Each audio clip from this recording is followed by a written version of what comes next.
A long, long time ago lived a king who decided he's going to build for himself a beautiful palace. He hired the top contractors, the top designers. This was going to be a palace for the ages.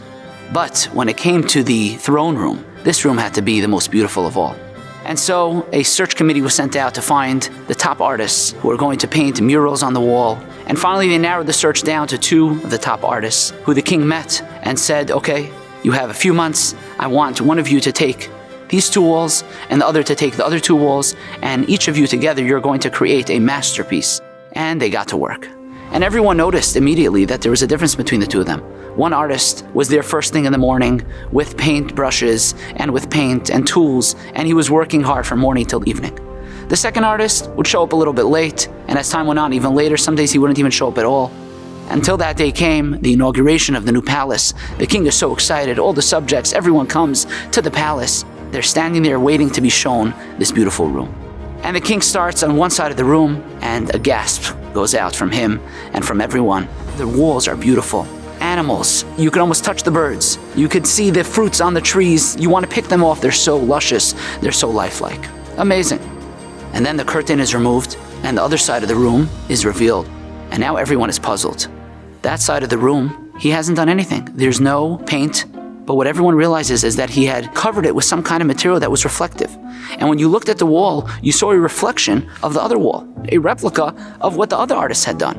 I'm going to pause for a moment, because this is quite a famous story. And most people have heard the story with a different ending than the original. That the king takes a bag of gold coins and gives it to the first artist, and he said, this is for your hard work. And then he turns to the second artist who says, what about me, Your Honor? And he points at the reflection of the gold coins in the mirror and he says, there's your reward. But this story was written many hundreds of years ago in the Heilige Sefer Akedas Yitzchak by Rabbi Yitzchak Arama. And he writes a different ending. He writes that the king not only found it pleasing what the second artist had done, but he rewarded him even greater than the first artist. And that's strange. Why would that be?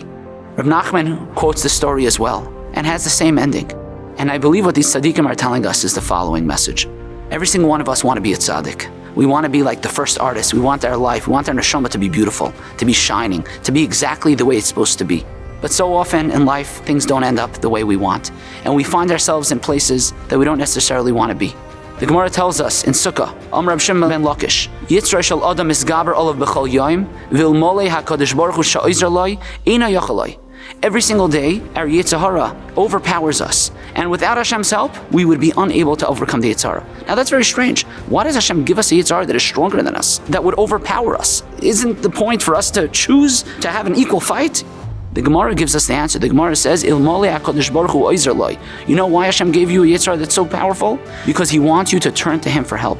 And that's what this story is telling us. That even if we're not on the Madrega of a Tzaddik, but if we can reflect Hashem's light in this world, if we can be mevatel ourselves to Him and say, Hashem, I need your help. I need your help so much because I see how much more powerful than me my Yetzer Hara is. It's not a mistake. It's so that we invite Hashem, we turn to Him, we invite Him into our lives, we reflect Him in our lives, and thereby Hashem says, I'm going to shine a much more powerful light than you could ever have painted on your own, and that is ultimately incredibly pleasing in the King's eyes.